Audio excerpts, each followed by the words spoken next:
জয় রাধে।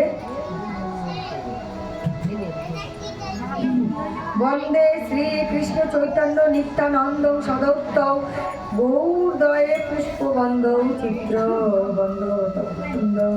অর্থাৎ গৌর দেশে একই কালে আবির্ভূত হয়েছেন শ্রী চৈতন্য নিত্যানন্দ।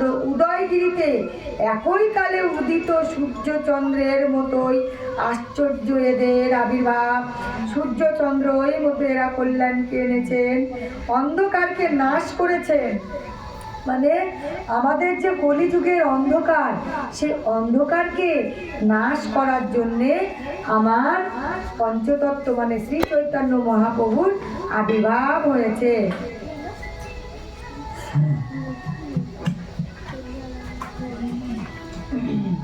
তৎপশ্য তদুভা যা আত্মতাজ পুরুষৈতি স্বয়ং বিভত। অর্থাৎ উপনিষদ যিনি অদ্বৈত ব্রহ্ম, তিনি এরই অন্ধক্রান্তি।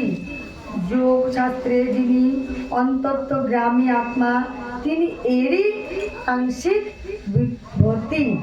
এমনকি সরৈষময় ভগবান যিনি, তিনিও এরই স্বরূপ। সুতরাং কৃষ্ণরূপ চৈতন্য থেকে পরম তত্ত্ব আর কিছু নেই। আমাদের এই কলিযুগে কৃষ্ণ তত্ত্ব ছাড়া আর কিছু নেই। ওই জন্য মায়েরা সবাই বলছে গুরু বন্দনা, ভক্ত বন্দনা মানে বৈষ্ণব বন্দনা, তারপরে কিন্তু পঞ্চতত্ত্ব বন্দনা করতেই হয়।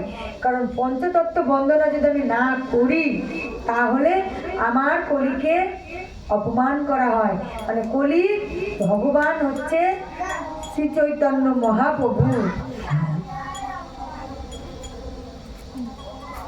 অনপ্রিচরিঞ্চিরা করুণার ভক্তি কলম সর্বপরিপূর্ণ বজ্ররসম স্বভক্তিতীয় সম্হরি পুরুষ্টন্দ কৃষ্ণ সন্দীপ্রীত সদা হৃদয় কন্দ নিষ্পুত তোষা সচিদানন্দন।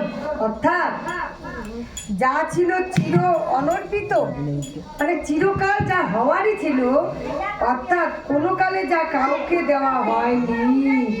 এই যে কলিযুগে যা হয়েছিল,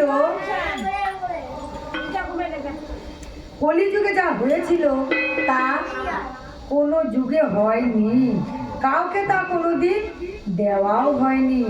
সেই উজ্জ্বল অর্থাৎ মধুর রসে রসাল